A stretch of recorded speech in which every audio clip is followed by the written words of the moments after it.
આજે આપણે બનાવીશું દૂધીનો હલવો. તે માટે આપણા આંગણામાં જ ઉગે છે દૂધી, એટલે દૂધી લઈ લઈએ. ચાલો, જો આવી દૂધી. હજુ નાની નાની પણ છે, એટલે આ લઈ લઈએ.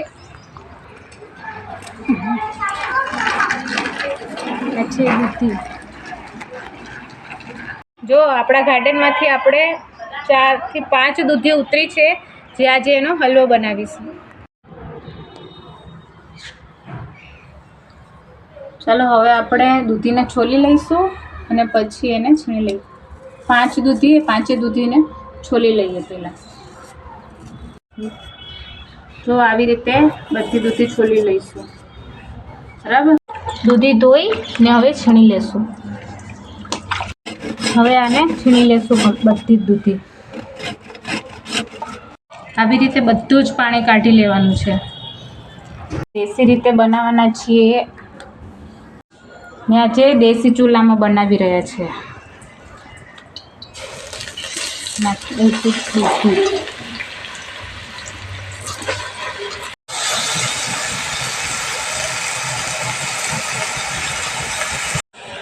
અમે ચૂલામાં જ બનાવીએ છીએ કાયમ માટે હલવો. અમને ગેસ ઉપરનો ઓછો ફાવે, એટલા માટે જો ચૂલાનો એકદમ સ્વાદિષ્ટ હલવો બને છે.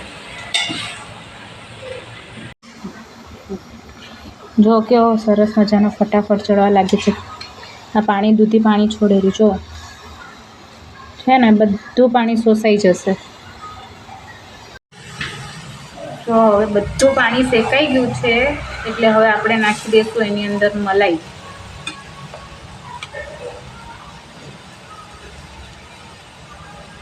ઘરની જ મલાઈ.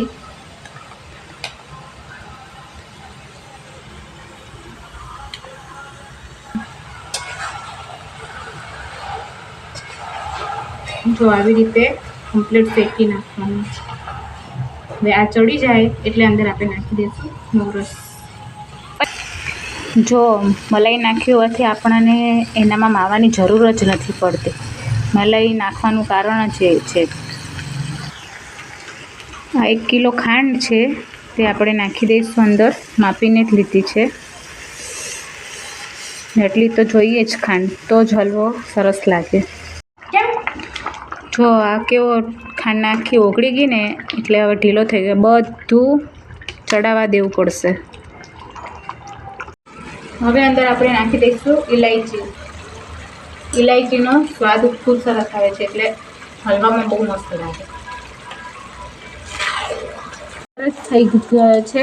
હવે આપણે અંદર નાખી દઈશું બદામ અને કાજુ.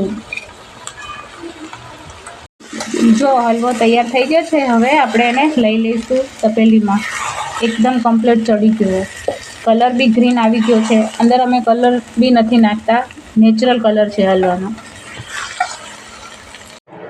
જો તમને હલવો ગમ્યો હોય તો લાઈક કરજો, શેર કરજો, સબસ્ક્રાઈબ કરજો અને જરૂરથી બનાવજો.